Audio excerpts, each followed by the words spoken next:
and at least I can record this for those if somebody can't get in. So if you're just now getting here, good morning. There are a couple things about the IA proposal revisions that I think I needed to bring up.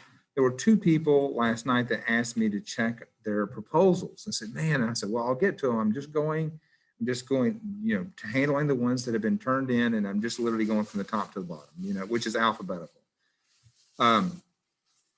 And they said, would you please just take a look? I spent a lot of time on it. I said, sure. Okay, let me just go take a look real quick. And I opened it, and I went to open it, and it wasn't there. And I said, you haven't submitted it. And they were like, what do you mean? I want to make sure you guys understand that I have a new link. So when you go, I want you to use this link. So, you know, if you've made some changes, like you've read the comments that I gave you on the first proposal, which it looks like most of you guys have, because I've been watching you guys make, it always notifies me every time you make a change. I see that. I know when I like last night, Daisy Aguilar was working for 4 or 5 hours on these things. She was working her tail off. Use this document, excuse me, use this new, I put a new document there. It was, you know, it showed a due date. You should have seen it prior to that. The IA proposal revised, right? So it's your revised proposal. Use that document to send it. So if you made some changes on the other one, just copy those changes. The reason I want to use a new document is I need to look at it with fresh eyes. I don't want to be drawn to old comments that I made a month ago and then maybe miss, you know, I could have missed something before. I want to really make sure that I'm looking at it again through a fresh pair of eyes, so I'm not having a bias for old comments and ignoring something that that I may have missed before. So I really want to look at it like I'm looking at it for the first time. And then I'll give comments again. And then if you send me an email, I'll send you that rubric back to you. Because of this problem, I have not entered anything for missing assignments, and I'll do that today after school. But I'm kind of avoiding that because I realized that if two people last night had thought that they were just going to go back and make changes to comments, that maybe there's some people that in good faith have done this but have not actually submitted this proposal. Is there anything about that you guys don't understand or you have questions about? Because this is a major grade. This one matters. This is going to be a big deal for you guys in the fall and next spring as well. So we'll really make sure you're on the right track. Good oak. Fair enough. All right, so this is the last lesson before the exam. Remember, the exam is going to be next Tuesday. The exam is going to be on the 18th. In today, you're going to have your last lesson. This will be the last grade before the quarter. After this, very few grades, if almost any. It's mostly just going to be starting to review for the exam, which they have not set an exam date for me. So you're going to have, very similar to last time, you're going to have 4 different terms, except this time when you make up a scenario, I want you to make it up and literally make it up. It must be hypothetical. It must be fictional. So get creative. Think about what you've done. And you know what you've learned, and try to reconfigure it in a different way, right? Try to make up your own scenario rather than just finding the scenario and then reading it and getting it on there. Actually think about it and manipulate it. Make your own example. Again, there was 2 people in the classes that never communicated with the group, and I got and people sent emails. They sent texts and chats, and they were saying this person is not helping us. They're just sitting here. In order to get credit for yours, you need to help. If you can't help, you don't think you understand, then you ask questions. Either one of those things gets you credit for today. So you can't just rest on your laurels. All right, we're off to the races. Today's topic is really going to be, half of it is going to be something called genetic drift. When you think of the word drift, what comes in mind? What are some synonyms, or at least some adjectives that would describe drift? What do you think of when you think of drift?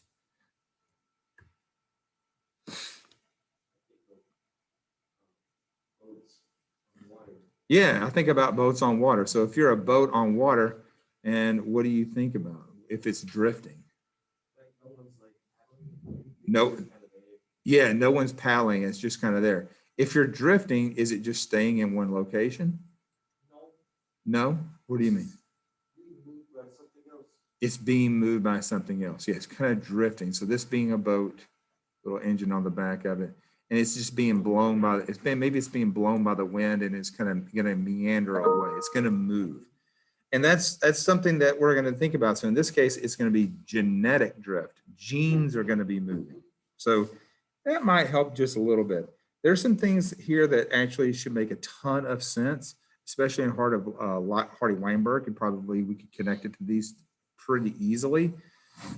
Selection doesn't always have to push phenotypic frequency. Sometimes there can be random changes. Selection's not random. Mutations are random, but outside of mutations in selection, sometimes some random events can have a pretty pronounced effect on organisms. And there's two ways. The one thing, you got to get small populations, and you get something called founder effects and population bottlenecks. And we're going to look at both of those today. And some of you guys are going to have these as your terms. These are two of the terms. I'll give you an example here. Drosophila, and I know some of you guys, or at least one person, is using Drosophila as their IA.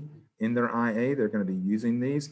They're a pretty simple organism to use. Drosophila is a fruit fly. That's all it is. It's a fruit fly. So if this is the west coast of the United States, here's the Hawaiian Islands way out in the Pacific. There are Drosophila that have hitched rides on planes and have landed out here on the Hawaiian Islands. The thing about islands that are way out in the middle of nowhere, there's very few insects that are native because they have so far to get from the continents out to these islands. So most of those islands have very few native insects and very few native animals altogether because they're just so far away from continents to be colonized. Well, Drosophila have gone there. And when they've gotten there, and these little small populations, maybe somebody had some fruit that they were carrying on the airplane, there was some eggs on it, the fruit flies hatched, and they have spread over these islands, and they are really different than the mainland version. So this would be the ancestral population. This is a new population, and they're really different. They're really different. Mostly they have really different mating behaviors, and you'll see it with some better examples of genetic drift later on, but that would be an example of a founder effect. So these are the founders on this island. They have gone to this island, found a new place, and they're very different. You could think of that as like the United States. People came to the United States, and they're very different from where they came from. We have a very different culture in the United States than we do from all the different continents that where people have come from. We've come from, Asia, Europe, Africa. There are people who've colonized the North America, and it's very different. The culture is very different here because we don't represent the main population of those continents. You think of it culturally as well. And again, it's going to be random divergence. Speciation can sometimes occur when this happens. Sometimes can occur, but it's a random divergence. The fruit flies didn't mean to get on that plane. They didn't mean to get put in that snack bag. It was a random event that carried them out there. The airplane wasn't a selection pressure. They just happened to catch a ride, and they got drifted out to the Pacific Ocean. Genetic drift can happen whenever you get to new places. Also, these new populations can start to adapt, and you can imagine that that was very much the case in the United States. When people came over to North America, they had to make some changes. They probably weren't. They came from cities, but when they got here to North America, we didn't have very many cities. So cities had to be built. So most people started out having to farm. Well, if I am an organism and I come from a place that's wet and now I find myself in dry areas, some of them are going to survive and do well, some of them are not. So selection can start to act on those organisms once they're there. So if I come from a wet area to a dry area, some variation in those founders could start to, make some physiological changes, start to change things a little bit. That's when ecological, behavioral, other types of selection or isolation can start to take place. But you're drifting away from your ancestors. You're moving away from where you first started into a new location, and then adaptation can start to take hold. It can act on mating behavior, pretty easy. A great one are Anole lizards. You probably have seen these around your house, and I'll kind of give you some examples. Males have this thing called a dewlap. It's this little coin under their chin. My great grandfather used to say that the males were showing their money to show how cool they were. It does look like they have a coin. Okay, so what is this specific for which one, Monas? Could you ask your question to me? Which I meant like what you're going over right now. Is this specifically for Founder's effect, or is this just genetic drift in general? This is just mainly genetic. It could be either or, but for this example that I was saying, you're moving from one location to the next, that's going to be founder. So founder effect is going to be movement. So you stick the U.S. history exam. We have what we call the founding fathers of the United States. They moved locations. So founder effects are from movement, colonization. You're going to a new area. So the people that were that we commonly refer to as the founding fathers would be the people that wrote the Bill of Rights or the Declaration of Independence. Those people went from one continent to another continent. So founders are coming to new locations. They're founding a new population. They're starting something new. In this case, this doesn't have to be founder's effect with these lizards. It can or cannot be. This is just genetic drift in general. So as an example, so this is the dewlap. And if I live in a very dark area, it's very dark. And so this organism lives, these are all closely related, live in dark. They have really bright little dewlaps that reflect light. There's very little light, so they want to reflect what little is there. And they're signaling the mates. They're saying, hey, come mate with me. Check out how cool my dewlap is. And this one is doing the same thing. They live in a very dark environment. And now if you live in a lighter environment, you want a darker dewlap to contrast with this. So you might have a very dark red or dark brown. Some even have a black dewlap because it contrasts with that lighter environment. And this one might be a bit of a neutral. Look how extreme that is. That's crazy. But they're just signaling. The different environments are going to change, are going to reinforce certain phenotypes over others. And if you had some lizards that came to a new island, say from the mainland, they came to a new island, and on that island, this island here, you had light and dark habitats, you might start to get to some different diversity there because they're going to take up different areas. Think of it whenever you guys graduate, you guys are all going to go to new areas and you're going to take up, maybe you'll go to a new city, but 10 of you go to Atlanta, for example, but you guys are all going to take up new positions. You're going to find places that you want to work. What do you want to study? And it could be a little bit of anything, who knows? It could also be something we call a bottleneck. And you probably are pretty familiar with these if you drive. So if you drive, you know what a bottleneck is. And if you're on the highway, if I'm going down the highway, and let's say this is my highway, and I have an accident right here, there was an accident, only a few of the cars can get by. So let's say this is going to be car B and C. But we've got a bunch of different cars, A, B, G, L, M, B, C, D, F. These are all different types of cars. So maybe this is your F-150, this is your Maserati, this is your Dodge, this is your Lincoln, this is your, I don't know what starts with a G, this is your Cadillac. These are all different cars, but if there's an accident that blocks these lanes, that had, blocked a lane, only a couple of cars maybe can get around on that shoulder. And B and C are the only survivors. So while I had a lot of diversity before, now I don't. Most of them get killed. This is not movement. This is just something traumatic happening and removing a lot of the population. And this isn't selection. It does cause evolution, but it's not selection. So if there's a volcano that kills a bunch of them, like this car crash, there's an earthquake, overhunting, could be that there's radiation poisoning from nuclear test sites. We've seen it happen there. It changes diversity. It's kind of like this. So what percent do you think is red in this bottle? What do you guys think? And I think this is red, if I'm not mistaken. Just kind of ballpark it. What percentages do you think these are of red? Maybe like 20%, probably less. Okay, well then let's say 15. Close to 20. All right, what other two? There's two other colors that I can't see because I'm colorblind. What? Green. Okay, so yellow, all right, yellow, what colors? I mean, what percent? I would say more like 35, 40%. 35%. Yeah, okay, well, okay, I get a lot of argument. A lot of people are saying, no, it's not that high. So let me change that. They're saying 40. We'll go with 40. So that's supposed to be 40. So that's 55% between these two. That means that y'all said it was green? What? Yeah, I think yellow would be higher than Oh, 40.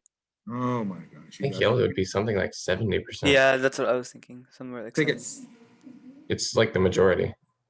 okay, so can we agree that it's gonna, let's make it 60%. How about that? Will you be okay with that? So I got 60% plus red is 75%. So 25% green, is that okay? Does that look about right? All right. That's Now, good. if we That have a seems wreck, about right, yeah. we have a wreck. All these die.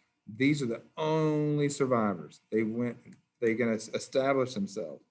I lost a lot of diversity. What is the resulting population now? So we've got red. What do you think red is now? I can see that. I mean, that's pretty easy. There's probably like at least 50 to 60% of red. Oh, yeah, I would say maybe more. So okay, we'll argue that it's 60%. What about green? 30%. 30. Then yellow is only about 10. Okay, so we had a pretty radical shift. While the environment was favoring these colors, now we've got this new situation to where we've lost a lot of this diversity. And sometimes you lose whole phenotypes altogether. Maybe yellow never survived or never got through. Yellow was or green, let's say green, maybe green was at such a low number in the first place, it never even got through and you lost that diversity. You could have a radical shift where you lost diversity altogether. And this is a bottleneck. And that's what we call these on the freeway. When you have an accident, it creates a bottleneck. Everybody's stuck behind the wreck. Only a couple of cars get through.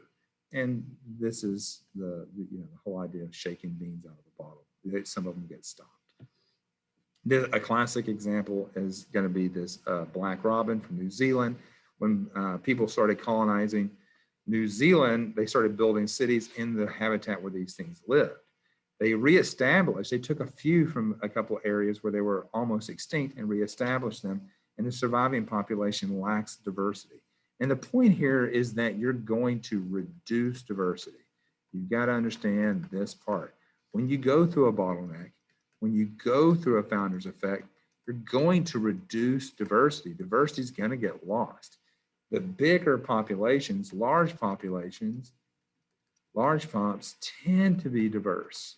And diversity is what you want for a healthy population, diversity. And reduced diversity is terrible. This is not what you want because selection can make a big difference on these. If you don't have a lot of diversity, you cannot handle changes. And that's one of the great things, one reason people immigrate to the United States is because our economic diversity is so dramatic. There's usually some ways to get employed where that's not true in other parts of the world. And so there's a lot of more opportunity here.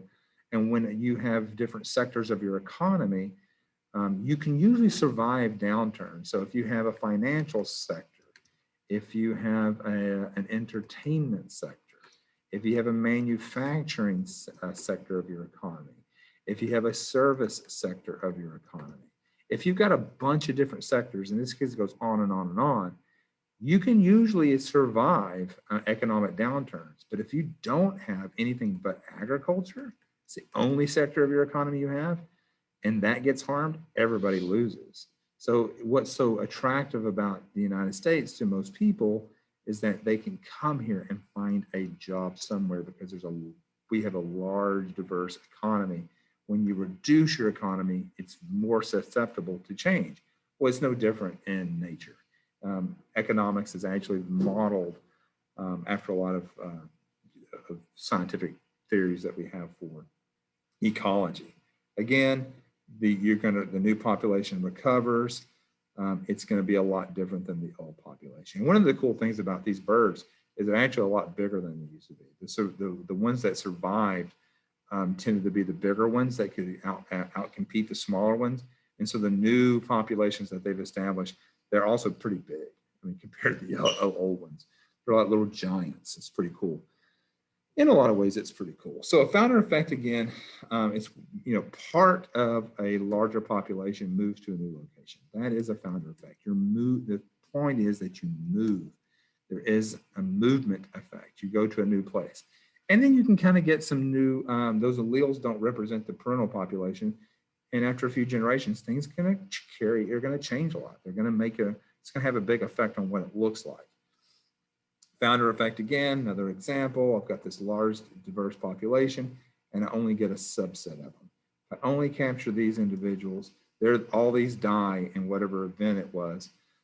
All the descendants don't represent the original population. They're just really different than the original. Like if you were to think about all of us, if we were all to go back to where our ancestors came from, because I would argue every one of us is an immigrant of some sort, or the descendants of immigrants of some sort, we would go back and we couldn't get along. We would be like, I don't speak the language, I don't understand the culture, I don't understand the food, I don't understand much about this because we are so different from the original population from where we came. How these again are different, I want to make sure you can see this. So this island, this is the same island here, same island. A founder effect is going to be dispersed. You're moving to a new island. These are new islands. And you get a different set of diversity from the other island. Only some of them get there. So in this case, 2 colors come here and make it to this island. Over here, something happens. Maybe there was a hurricane and it wiped out this half of the population, and these are the only survivors. Same island. That is the point, though, is diversity is going to be reduced. That's going to be it. So let's watch this really quick. I'll give you a cool example. Oh, somebody's got something in the chat. Oh, somebody said come up with percentages. And make sure my sound is on. Sound, and let's hope this thing works. I don't get stuck like I did last time. And you guys tell me, should we save this fish? Did my computer screen change or not? Those emotions, they were put on hold by time, by All right. weekend at a verb. Claire's bridal weekend. Okay. Should we save this fish? What's your opinion? Watch first. Look at that. Oh no. I gotta hold. Hold on. Yeah, I'm recording it on video. I know. It's. Wow. I'm recording it too. Peter, here, Ray. This is weird. Oh my God. Hey, it is coming back. You gotta hit the high ground. Yeah. Here, come. So you get up out of there. Yeah. It's gonna come back with a vengeance here. Look at that. Up to the top of the steps. And down. No, there goes mating for today. Oh, I know.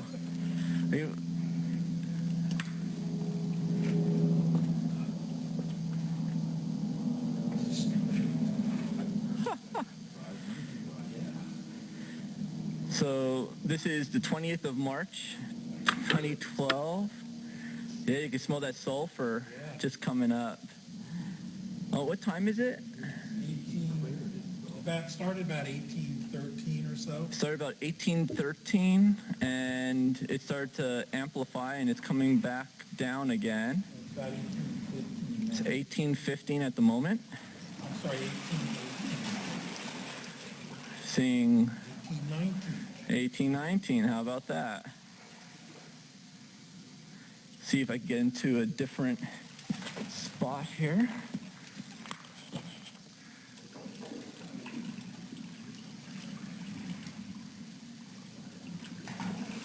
It's almost clearing out the whole shelf. Look at that.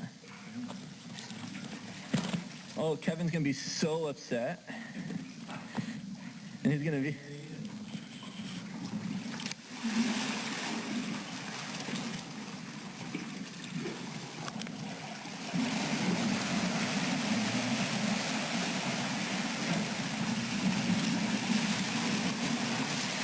We may have to get some of the. I hope the stuff stays.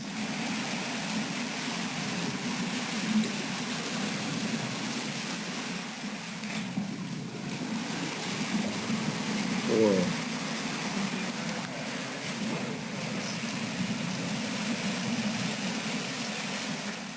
I'm just happy I'm not standing on those platforms anymore.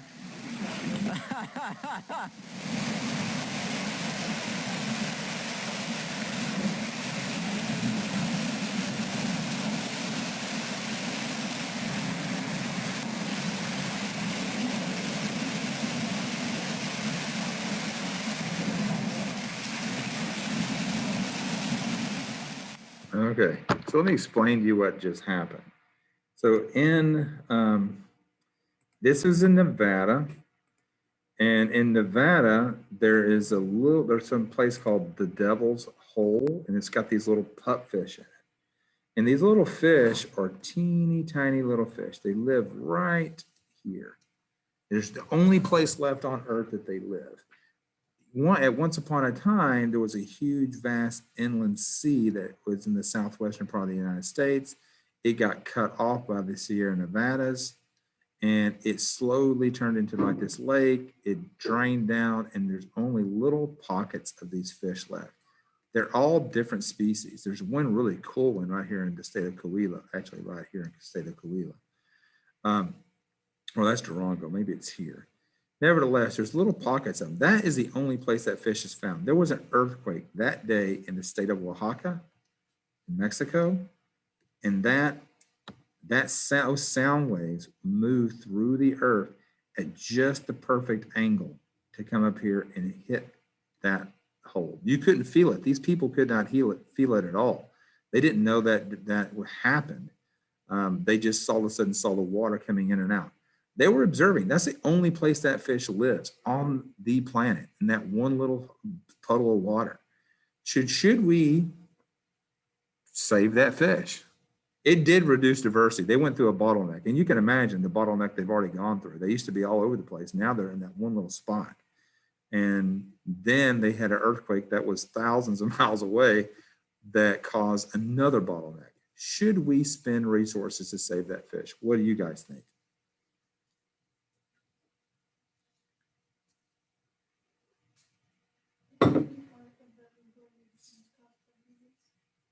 What again? No. Okay. So Randy says, was any part of them going extinct caused by humans? And I said, no, it's just geology, just over time. So she says, no, we should not. Anybody else have a differing opinion? I mean, the humanitarian in me wants to say, yeah, we should save them. They're technically history, but I don't really see the benefit of doing that, actually. I see both of y'all's points. To me, everything has an intrinsic right to live and not go extinct, but then they're on their way out anyway, so why spend resources on them? Oh, did they have an importance in the ecosystem? Not really. Not really. There's not a big impact.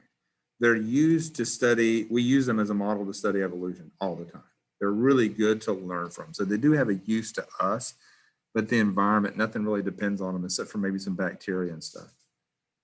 I mean, everything has a relationship with the environment. It's just kind of, it's kind of crazy to watch. I mean, we thought that day they went extinct. We thought, well, that's it, extinction. And extinction happens a lot. I'm gonna get back to that in a minute.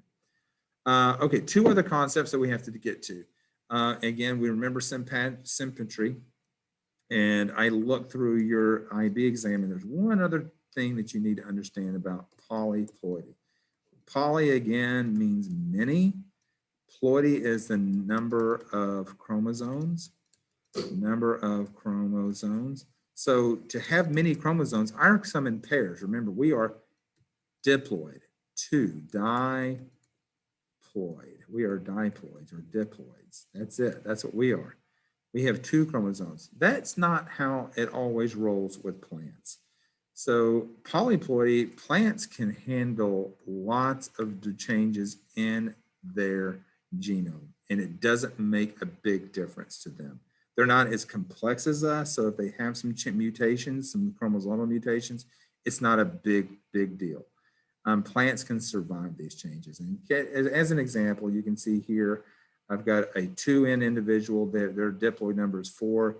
Another diploid number is going to be, for this one, 6. So they have sperm, and let's say this is an egg, and you mate these, and they get 5. Now, if you mate these and they actually double their chromosomes, if they do that, you have an instant new species. This is instant new species, instantaneously. These individuals here can no longer go back to mate with their parental populations. They are new, completely new. This is a new organism altogether.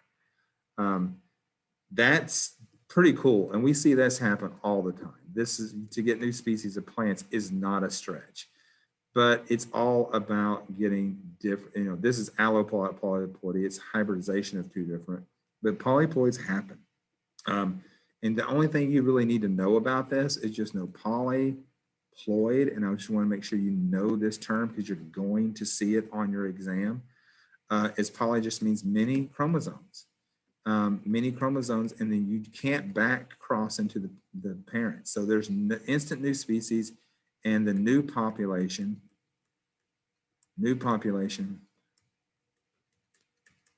cannot mate with original population. They cannot do it. It's an impossibility. They can't go back and make that unless they make a new polyploid, but they will never get the same thing. So it's an instantaneous new species. You see this a lot in nature. There's lots of polyploids on our campus. It's very common in plants. They do it all the time. And it's one reason our plant world is so cool. I mean, we've got so many different species of plants. It only works better with flowering plants, angiosperms, but we'll get into that next year. Now the last two terms that really matter. What do you guys notice about this? Which one do you think is gradualism? One of these two is gradualism. Which one do you think? Do you think number 1 or number 2 is gradualism? Oh yeah, why do you say number 1? Yeah, it's a very slow change. That's right, it's very slow change. And there's a lot of you guys are saying 1 in the chat box. Yeah, very slow. This is abrupt change. You can see it's very abrupt. This is a very abrupt change or rapid change. You can see there was an event here, another one here. This is abrupt. This is something we call punctuated equilibrium, and I'll show you what I mean by that in a second.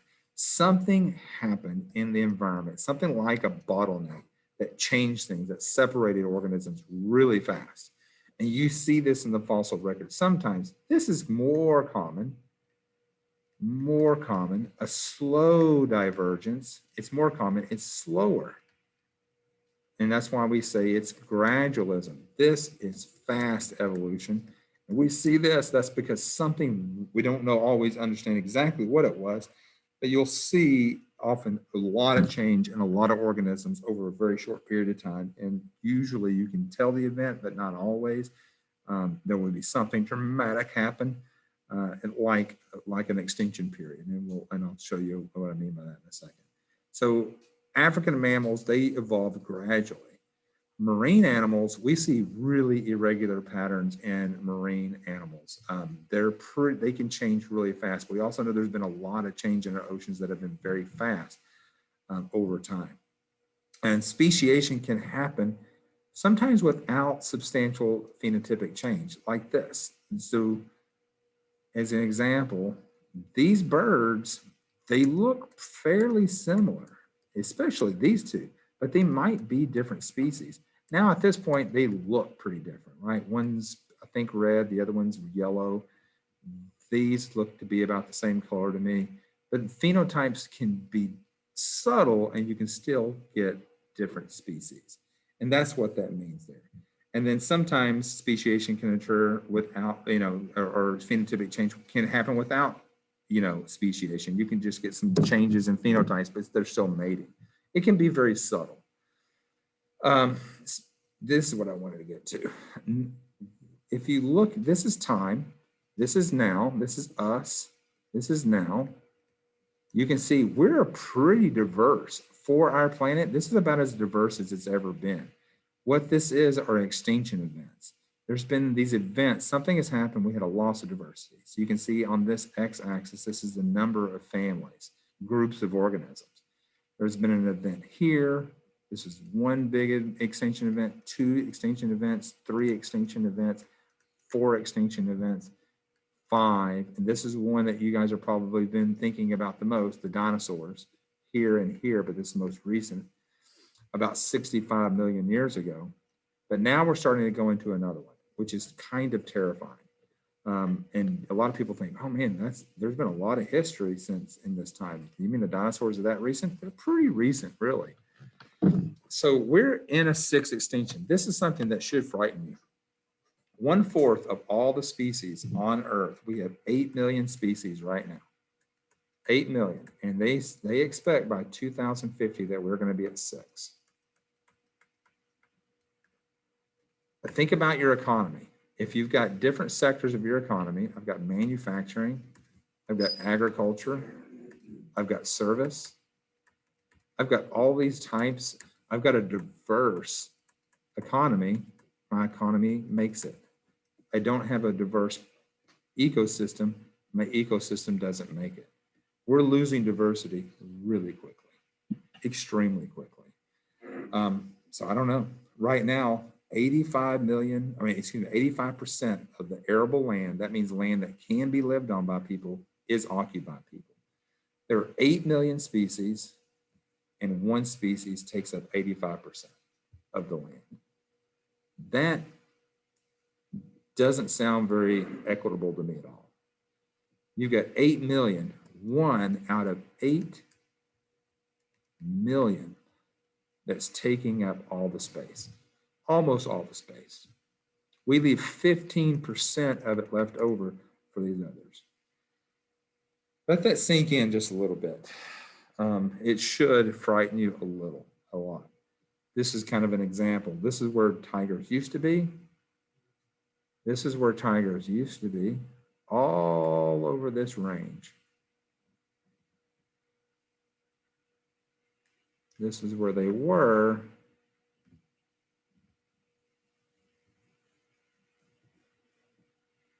And this is where they are now, not in the Himalayas. This is where they're left now. This is the only spots that they're left. And they're left in these little pockets. And there's been some speciation between them. There's actually 8 species of tigers now because they've been separated for so long. We've really screwed these things. They used to be all over the place. There used to be lions in Europe. Lions, not anymore. There used to be lions up in Turkey. It's just, they're gone. It's pretty incredible. I don't know. All right, let me get to Schoology real quick, and I'm gonna let you guys have your time. I've actually taken a little more time than I wanted to. I really want to make sure that you understood how I'm sorry that you guys are losing the diversity that we have on Earth. It really makes me sick. Makes me feel bad. You're going to inherit a very a reduced diversity. I've grown to watch it and accept it, but I'm not comfortable with it. All right, so everybody's going to go here. Now, how this is going to happen today, and it's going to be different than before, is you're going to open this document. When you open this document, we have one single document. Make a copy for your group. Every group, make a copy, share your copy in case that person decides to, because somebody said, why don't you just let us make a copy? I was like, oh, okay, that makes more sense. You make a copy. And then you can add your slides at the very end or add your parts to the one single document at the end. I'll lock it and no one else can change it. But when you get in your group, make your own copy and look for your group number. There's going to be 8 groups. There's going to be a lot. So you're going to be in pretty small groups. I did add comments to your last, if you did not get a 100 for your last group, I provide a comment. So you can go back and you can look at my comments why you guys did not get those. So you have different ones. You've got, again, these are my terms, 4 terms: founder effect, punctuated equilibrium, gradualism, and bottleneck. And your group, your breakout room number will matter. Here's my example. Look at my example carefully. Again, my picture matches my identification. A storm blew some birds to sea and they landed on an island, completely made up by me. This is fiction land. So I went from Somalia in Africa out to Madagascar. There was variation, short legs, long legs. You can see there. And this is what happened. So identify what phenotypes were reduced. Well, you can see we reduced to shorter legs to longer legs. You're not showing your screen. Oh, I'm not. Screen. Well, shoot. You couldn't see that? Did y'all, you couldn't see it? Yeah. I'm sorry. Some people said they could see it. Yeah, okay. Okay. Can you see it better now, Santos? Yes. Thank you. So my picture again matches my identification. If you look at this and look at these two things match. And I had to use a couple of different, pictures to make it work. 2 little birds. I've got Africa with Madagascar. I added the arrows. You can, whenever you guys identify your scenario, let somebody else start working on the picture.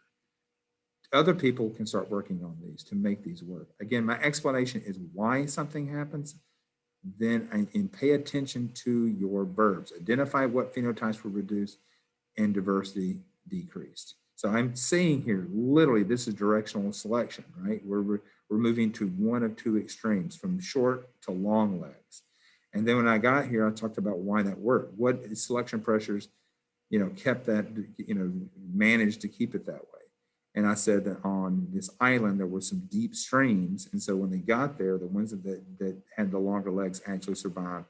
And there was already some divergence from the original population, but then when they got there, selection reinforced that. Long legs lived, short legs died out. So I'm being very careful about this. And you guys have more time this time than last time. So you're going to get 27 minutes to do this. 27 minutes. Oh, it's short day. That sucks. Yeah, you only have 16 minutes. Sorry. We might, if you run out of time, it's not a big deal. I can give you a little time back. So last lesson, we're gonna have a test till Tuesday. Let's see what you can get done. But again, make a copy. Make a copy. Because I'm gonna review you guys on Friday. That's all we're doing on Friday, is just review. All right, here we go. Go for it. Just get it started. See if you guys can get the maybe 2 or 3 of these points done. Nope, smaller groups.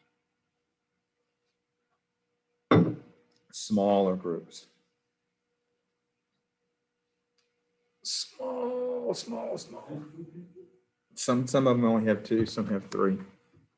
Small groups.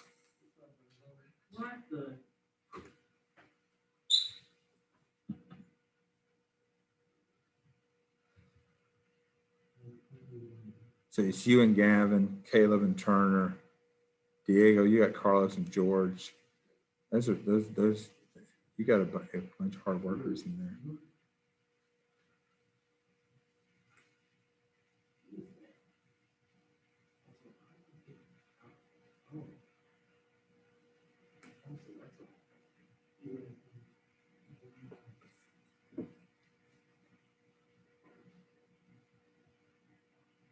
Brianna, you need to join.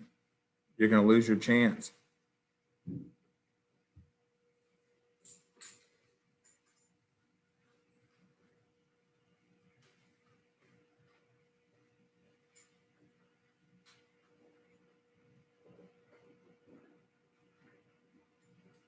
Mr. Pope, when I click join, it like freezes up. I'm gonna drop you in a different room. See if that helps.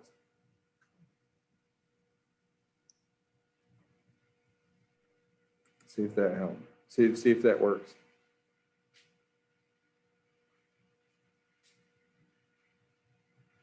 Ooh, That does.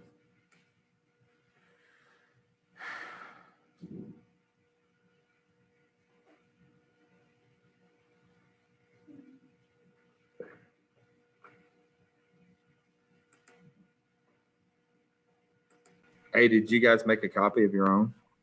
Yes, we're looking in it right now. Roger that. Can it be completely fictional? You have to, I really want you to think about it. Because you're not going to know what the examples are that you guys have on the exam. I want y'all to really think about it. And I'll give you some more time on Friday to finish it. But I want to review too. Kind of play some games a little bit.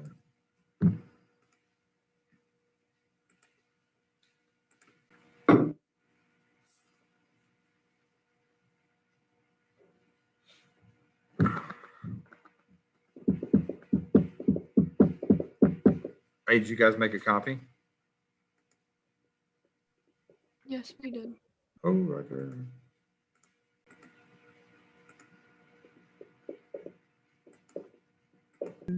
The color changes, right? Yeah, Or- it kind of looks Does it like mean nothing? the Y. I'm looking up some images right now to come up with some examples. What do you guys have? Gradualisms?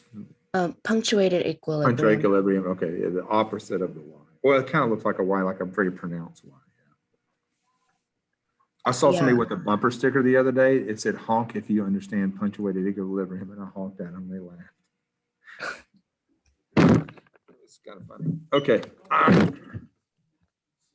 Okay, so punctuated equilibrium. That bumper sticker that says that. I was like, what? Hey, did you guys make a copy? You guys need any help? So we're supposed to make our own example, right? Yep, it has to be something completely fictional. What do you guys have? We're just starting right now. What term? A punctuated equilibrium. Punctuated equilibrium. Okay. Yeah, you guys are group 4. Okay. All right, cool. If you need some help, just message me.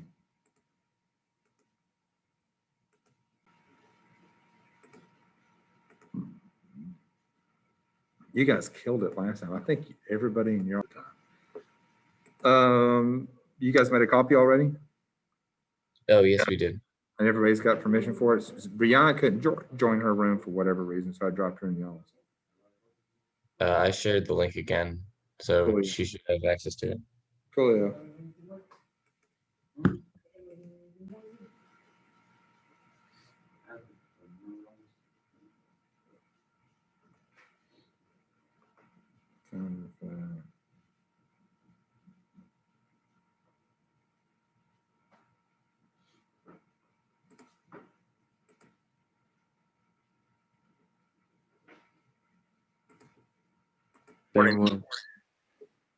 You guys Hey, need, so we were wondering if we like use the same example as yours, such as like using birds for an example. what do you guys have? Founder's effect or bottleneck? What do y'all have? Gradualism. Yeah, you could use birds if you wanted to. You could use any Okay, organism, cool. as long as it's made up. Cool. Okay. If you guys need help, say something. You guys made your own copy of the document, right? Yeah, Yes, we we did. Roger. Sounds good.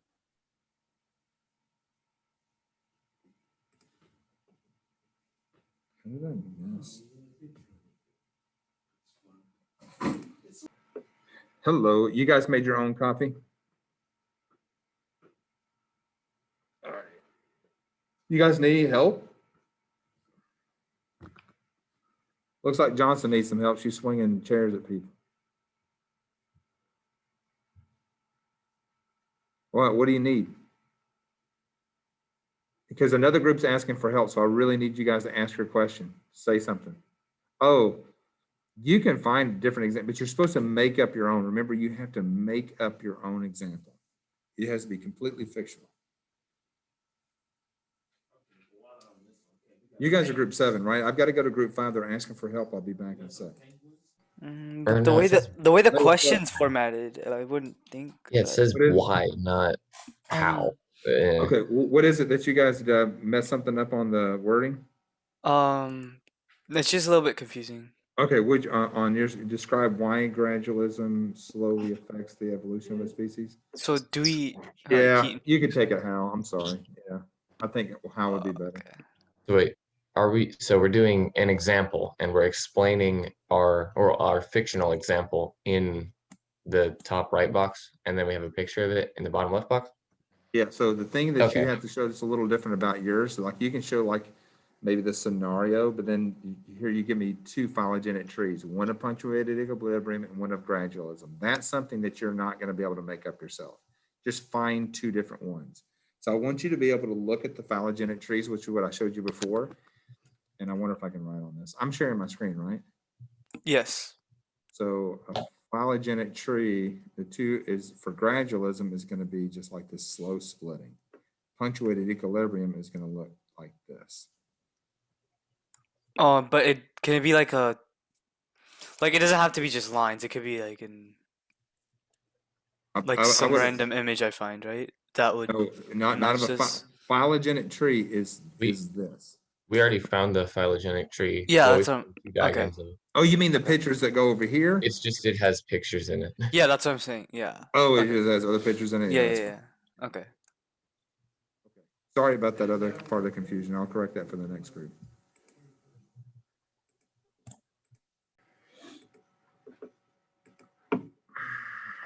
Just no.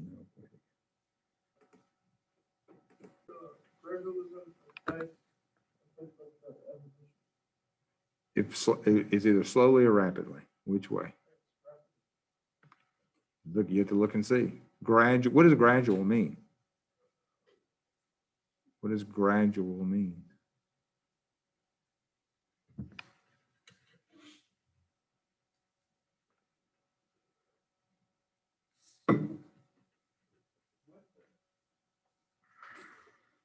Hey, you guys need any help? Did y'all make a copy of your document? You're sitting right there. You did? Okay. What's the difference in the founder effect and One moves, one doesn't.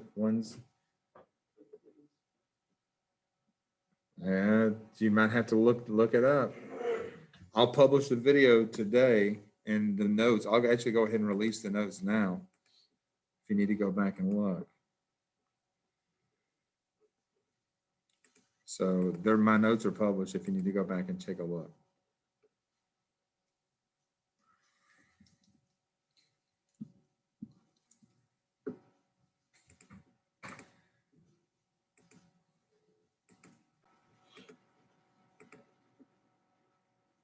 Let's see.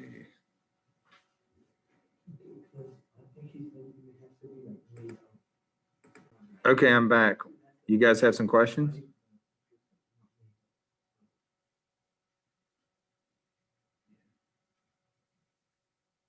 Hello? So we just like make up our own example. Yep. So like, what is? Okay, can you explain what a bottleneck effect is again? A bottleneck effect is going to be when an event occurs that changes, that removes a large part of the population, that they're completely removed, and only some of the survivors remain. You lose diversity, and those survivors are going to be your new gene pool. You take your gene pool and you shrink it down, and you lose a lot of your diversity. Yeah. And descended from that one female. Exactly. That's a bottleneck. All right, I got you. What's up? So like a predator. We're just trying to double check if our our scenario, I guess, makes sense. So we just came up with this one where Sarah brought it up where what if we made a scenario where there was like a normal species of rabbit, like short-legged white fur, but then a rapid change would be a sudden invasion of a new predator, which would cause the rabbits to either also still stay white but have longer legs, or now do y'all have bottleneck? no, we have punctuated equilibrium. Okay, punctuated equilibrium. Okay, that could work. So then they would branch out to either evolve dramatically to still having white hair and long legs, or dark dark fur with long legs. Yeah, and you might even separate the two into, there could be some of the survivors in another area that didn't have the predator, and they're very different than the area where there is a predator, and they start to go through a speciation event. Okay. Since we're coming up with our own example, could we just use what would we do for picture? Oh, you had to look for something that makes sense, like you'll have to look for some long-haired rabbits or something, I don't know. Okay. I mean, Okay. find something that could make some sense. Alrighty, thank you.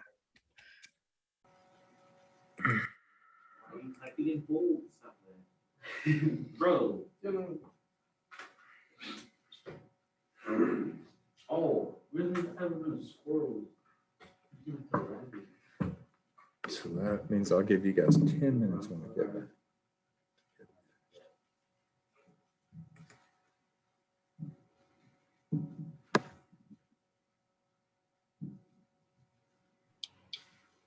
I was in room number 5. Yep, either. You're only gonna be there for like 10 seconds. Yeah.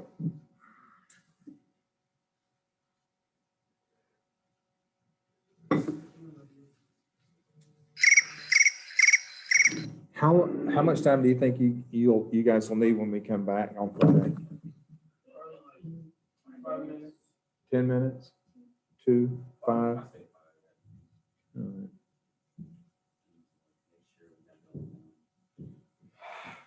And then we'll just review. I got some games that we'll play. I don't know how one of them is going to work out. I wonder. I heard there's one game that I play all the time in person, and I'm trying to think of a way to adapt it. Kids love it, but I don't know how to adapt it to a virtual environment. It's tough to do. What's the name of the game? Bio Bunko. We play Bunko. Like it's actually really fun. All right, everybody's gonna come in. Yep. Hey guys, I was gonna say, if you're just coming back, I'm gonna close. I'm gonna give you guys, when we come back, everybody here says you need 5 minutes. How much time do you guys think you need? As much as low as, okay, so people saying 7. All right, I'll give you guys 10 minutes when we come back, and then we're gonna play games to review. You got 10 minutes. So when we'll come back, you'll have 9:40, and you guys are gonna present your examples. Adios, kiddos. So I can study this weekend.